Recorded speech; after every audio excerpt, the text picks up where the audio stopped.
लोग आपका practical number 4 RAC का स्टार्ट करने जा रहे हैं, जिसका नाम है identify the different components of house hold refrigerator. तो चलिए स्टार्ट करते हैं। हाउस होल्ड रेफ्रिजरेटर को मेनली 3 हिस्सों में डिवाइड किया गया है।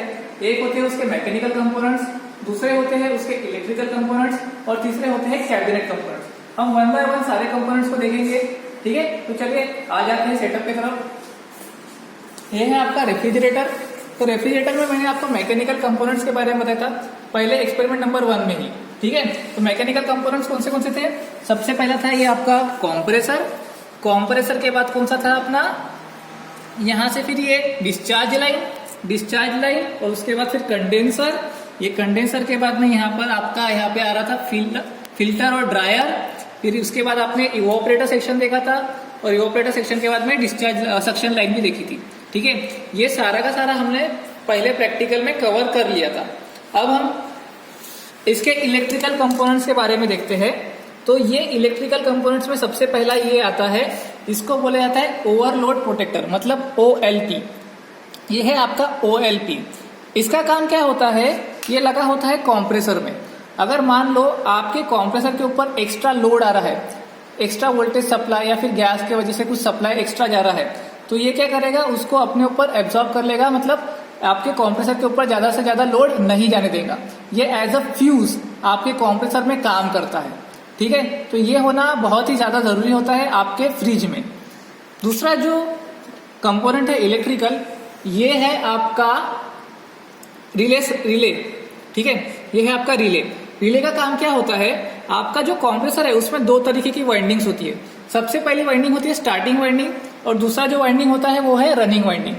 तो ये रिले क्या करेगा, एक साथ जैसे ही आपने फ्रिज चालू किया, एक साथ ये दोनों भी वाइंडिंग को क्या करेगा, एक्टिवेट कर देगा, ठीक है। तो रनिंग वाइंडिंग और स्टार्टिंग वाइंडिंग दोनों भी शुरू हो गई। तो क्या होगा, कुछ समय के बाद 15 सेकंड 20 सेकंड बोलो, जब आपका कंप्रेसर पूरी अच्छी तरीके से चालू हो गया, तो ये क्या करेगा, स्टार्टिंग वाइंडिंग को डिस्कनेक्ट कर देगा।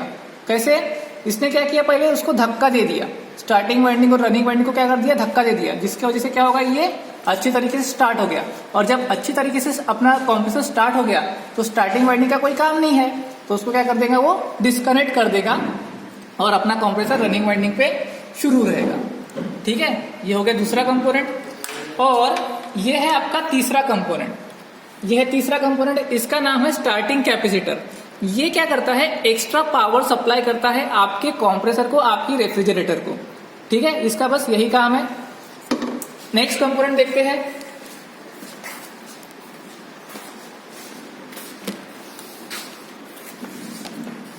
ये है आपका थर्मोस्टेट स्विच, ठीक है। थर्मोस्टेट स्विच कुछ इस प्रकार का दिखता है, ठीक है।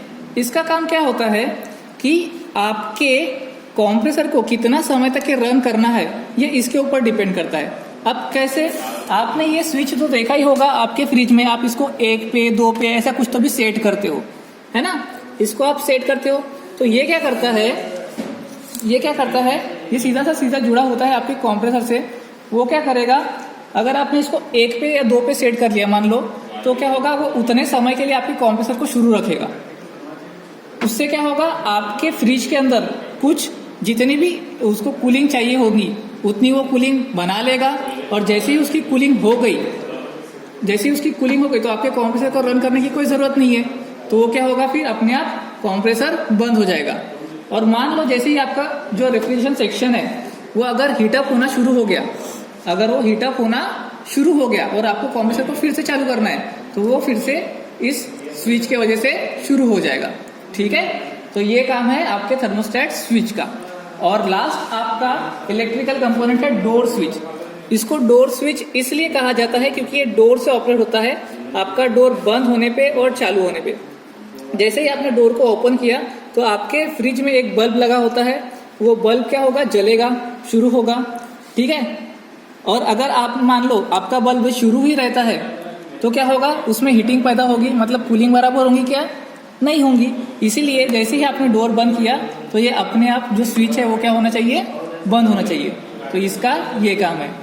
और जो हमारा तीसरा सेक्शन होता है, तीसरा सेक्शन हमारा कौन सा है, हमारा रेफ्रिजरेशन का कैबिनेट सिस्टम। तो कैबिनेट सिस्टम के प्रकार होते हैं। सबसे पहले तो ये हो गया आपका फ्रीजर, ये है आपका फ्रीजर, ये फ्रिज का डोर हो गया, ठीक है।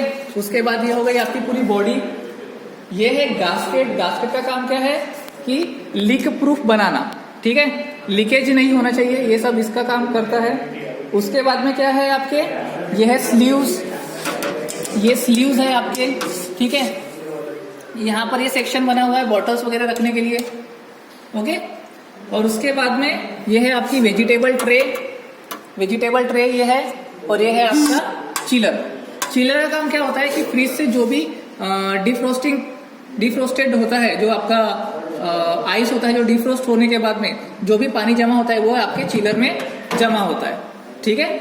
सो ये हो गया आपका पूरा का पूरा refrigerator. So that's all from this practical. I hope आप सभी को ये समझ में आया होगा। Thank you.